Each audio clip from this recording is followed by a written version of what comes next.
Welcome back to the 90s Rewinds. Me, Paul Jenkins, here on 104.7 Rossendale Radio, in with you till 11 o'clock tonight. And my guest this evening is Peter Hooton of The Farm. And we've been talking about that time sort of during the 90s. Obviously, this is the 90s Rewind. We want to reminisce. But we want to find out what you've been up to since. There's been quite a lot happening between. There's been 30 years past. Yeah. Where?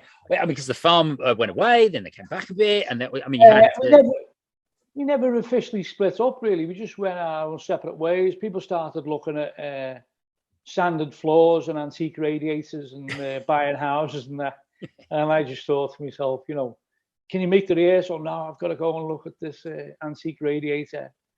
Not far from Rossendale, actually. I was going to say, we spoke to Rick Witter last week of Shed 7, and, it wasn't all rock and roll. He was having his kitchen fitted at the time. So, it turns out that you guys have real lives.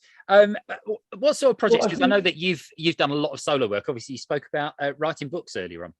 Yeah, me and Keith from the band started a group called Hunk Papa, which was Sitting Bull's tribe of the Lakota Sioux. And we thought it was a great name, but we never actually released anything. We made a couple of live performances, and then after a couple of years rehearsing and writing songs, one of the band members said, I don't like playing live. So that was the end of that. Well, there you go.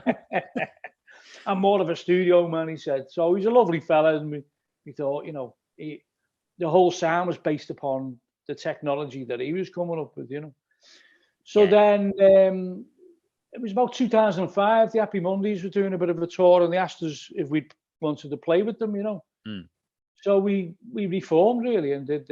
What had happened is Steve, the guitarist, had a cancer scare. He had bowel cancer, and he had it serious. He had a major operation, and he was the one who didn't want to reform, really, and he was sort of like saying, but when he thought he was dying, he said, we should have played live more. It was great playing live. So when he is in recovery, when he got better, we were able to say to the Mondays, okay, yeah, we'll go on tour. So that was the start of us playing live again. And ever since, we've done festivals, really.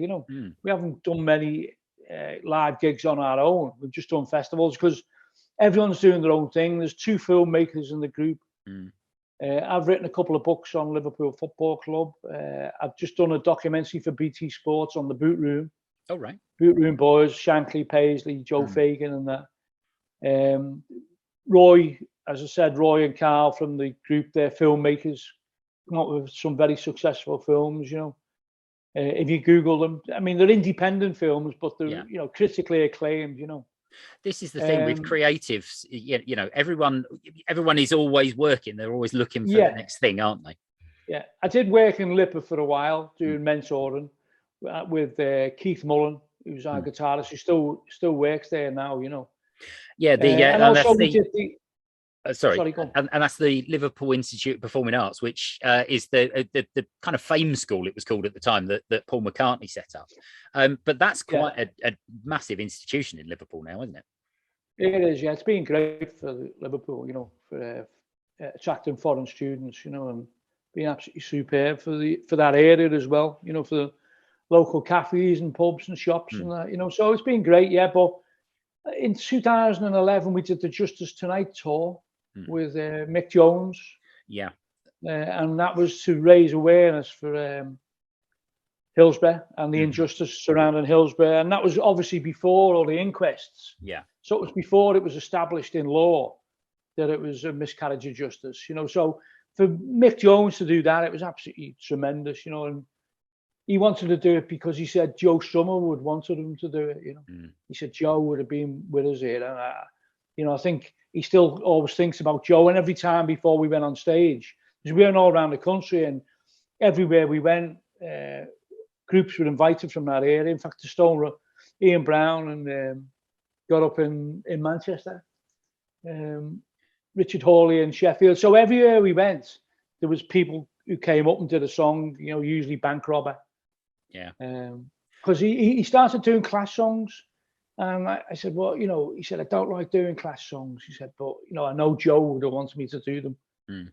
So it was just a brilliant time, really, It does sound like it, particularly around Hillsborough. It's one of those things that generally, for the majority of people, it's just something. It's a no-brainer. Of course, you're going to support it. Of course, you want to make sure it's as vocal as possible. And I think it's keeping it in the limelight in the way that your tour did, in the way that the families kept on. It was those things that really did make a massive difference. And it's it's an. I think it did. Yeah, I think it did. And I think. In 2012, we released Against Heavy, which was a Christmas #1. That's 10 years ago now, isn't it? It's unbelievable, really. Well, I was going to say, if you want to talk about time, I think I spotted somewhere that Spartacus is 30 years old this year. Is it like having a 30-year-old kid? I suppose it is, yeah. I suppose it is. But it's like, when we go on Spotify now, we just look at, who's listening to us, and you've got an app. We've got an app as a group where you can see in real time who's listening to you all around the world. That's great to see, but it's always going to be one of those songs which is taken up by people, Well, it's been an absolute pleasure having you on the show this evening, Peter. We're not going anywhere without your final music choice, though. This is, again, something I've never heard before, Bang Bang Machine, but this is a pretty groovy track. I like this. Oh, it's fantastic, and I think it was #1 in John Peel's Festive 50. Oh, right. About 93 or 94. But I think he persuaded people that it should be #1, and people voted for it. But he used to play it, and I bought it, and just thought it was just a fantastic track, combining, melodies and drum beats, and it's not fast, it's a slow song, but very atmospheric, very Cocteau Twins-ish, very, like that type of feel about it, so I absolutely love it, Well, we're going to play it for everybody now. Thank you very much for joining me tonight, Peter. This is been a pleasure, Paul. This is Bang Bang Machine with Geek Love.